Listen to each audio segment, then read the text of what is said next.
আচারে, অভ্যেসে বা সংস্কৃতিতে ভারতের সঙ্গে চায়ের সম্পর্কটা অত্যন্ত নিবিড়।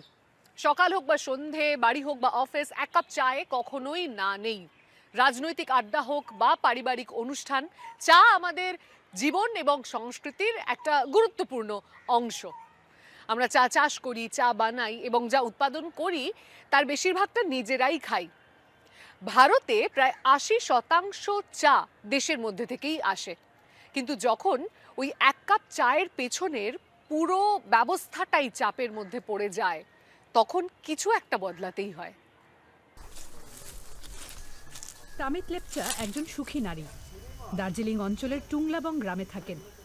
অনেক পরিবারের মতোই তামিতের জীবিকাও নির্ভর করে চা চাষের ওপর। তিনি একসময় বড় চা বাগানে অল্প মজুরিতে কঠোর পরিশ্রম করতেন। একটি কর্মশালায় অংশ নেওয়ার পরই বদলে যায় তার জীবন। ট্রেনিং থেকে ফিরে এসে আমি নিজেদের জমিতে চা লাগানো শুরু করি। ধীরে ধীরে ৩-৪ বছরের মধ্যে ভালো ফলন পেতে শুরু করলাম। এই প্রশিক্ষণের আয়োজক ছিলেন রাজা ব্যানার্জি। তার পরিবার প্রজন্মের পর প্রজন্ম ধরে চা বাগান পরিচালনা করছেন। সেখানে মূলত কম মজুরিতে নারীরাই কাজ করতেন। রাজা ব্যানার্জির মনে হয় যে এই ব্যবস্থার পরিবর্তন দরকার। তিনি জৈব চাষ পদ্ধতি চালু করেন এবং নারী চা শ্রমিকদের ন্যায্য মজুরি নিশ্চিত করেন। তার লক্ষ্য প্রকৃতির সঙ্গে সামঞ্জস্য রেখে চা উৎপাদন করা। সময় লাগে, কিন্তু তার বদলে আপনি টেকসই, নৈতিক, কম কার্বন নিঃসরণকারী এবং কম খরচে পুনরায় জন্ম দেওয়া চাষের পদ্ধতি পান, যা পৃথিবীর জন্য ভালো। তিনি জানান যে পরিবর্তনের দরকার শুধু এখানেই না, আর শুধু এই এলাকার মানুষদের জন্যই না। জলবায়ু পরিবর্তনের প্রভাব বড় চা বাগানগুলোকেও নাড়া দিচ্ছে। এক বড় চা উৎপাদন সংস্থার ম্যানেজার জানালেন, দীর্ঘ সময় ধরে চলা তীব্র গরম ও শুষ্ক আবহাওয়ার জন্য চা গাছে পোকামাকড়ের আক্রমণ বাড়ছে। সঙ্গে তৈরি হচ্ছে আরও নানা বিপদ। इस साल हमने देखा है 35-36 टेम्परेचर भी मतलब की रिकॉर्ड किया है, जिसके कारण बुश की पत्ती तक जलने लगी थी। रेन भी एकदम हो रहा है कि फुल रेन एक साथ हो रहा है, जिसमें 8 से 10 इंच कंटिन्यू वन डे हुआ है, जिसके कारण काफी लैंडस्लाइड भी हुआ है। রাজা ব্যানার্জি 2018 সালে রিম্পোচা নামে একটা নতুন কোম্পানি গড়ে তোলেন। এরা দার্জিলিংয়ের ক্ষুদ্র ও স্থানীয় চাষিদের সহায়তা আর পরামর্শ দেয়। তারা এখন কেমেলিয়া সিনেনসিস রিম্পোচা বলে একটি প্রজাতির চা চাষ করছেন। এটি তুলনামূলকভাবে কম পরিচর্যায় টিকে থাকে। জলবায়ু পরিবর্তন ও পোকামাকড়ের প্রভাবও কম পড়ে। আর এখানকার চা চাষিদের পরামর্শ দিতে ব্যানার্জি সবসময় প্রস্তুত এবং উপস্থিত।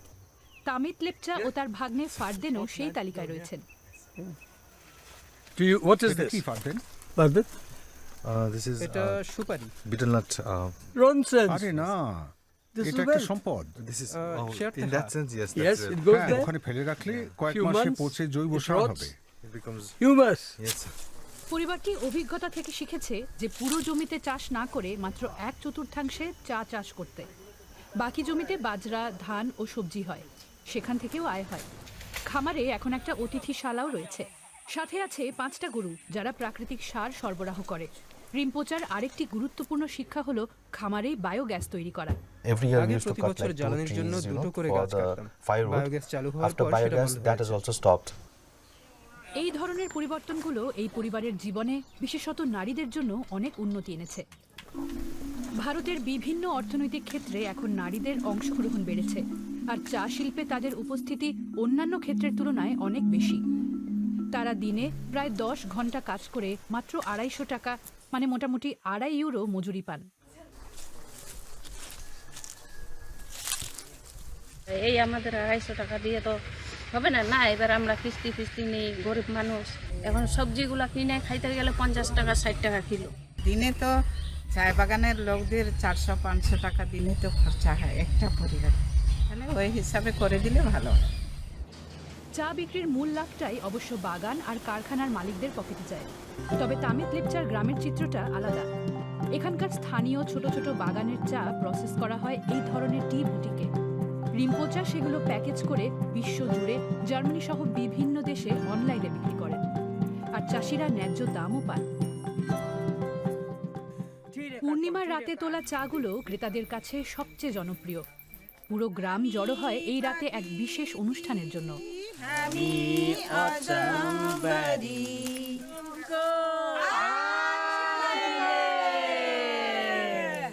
ভারতে চা একটি বৃহৎ শিল্প। চা উৎপাদনে চীনের পরেই ভারত। বিশ্বের মোট 5 ভাগের 1 ভাগ চা ভারত থেকেই আসে। টকলাই টি রিসার্চ অ্যাসোসিয়েশন 100 বছরেরও আগে স্থাপন করা হয়েছিল চাষিদের সহায়তা করার জন্য। গবেষকরা এখন জলবায়ু সহনশীল বীজ তৈরি করছেন এবং এমন পদ্ধতিও গড়ছেন যেখানে এআই কৃষিকাজে সাহায্য করবে। এর পাশাপাশি জোর দেওয়া হচ্ছে টেকসই চাষের ওপর। ধীরে ধীরে সেগুলো ফিরিয়ে আনা হচ্ছে কৃষি চর্চায়। Basically going back to the basics, আসলে আমাদের like আবার the ফিরে soil, যেতে হচ্ছে মূল the শিকড়ে, environment, যেমন মাটি, the- পরিবেশ, প্রাকৃতিক the বাস্তুতন্ত্র, restoration of the natural ecosystem. 100 100 বছর years আগেও back চা গাছে also the পোকা tea ছিল। pest তবে was এতটা there, নয়। but not to this extent. তামিত Lepcha ও তার পরিবারের জন্য টেকসই বা পরিবেশ বান্ধব চাষই সঠিক সিদ্ধান্ত ছিল। এর কারণে আত্মীয়দেরও জীবিকা হয়েছে। তার ভাইকে আর কম মজুরিতে বড় চা বাগানে কাজ করতে হয় না। ভবিষ্যতে এই জমি আর তার নানা ফসলই পরবর্তী প্রজন্মকে টিকিয়ে রাখবে। এই আশাতেই তারা প্রতিদিন কাজ করে চলেছেন।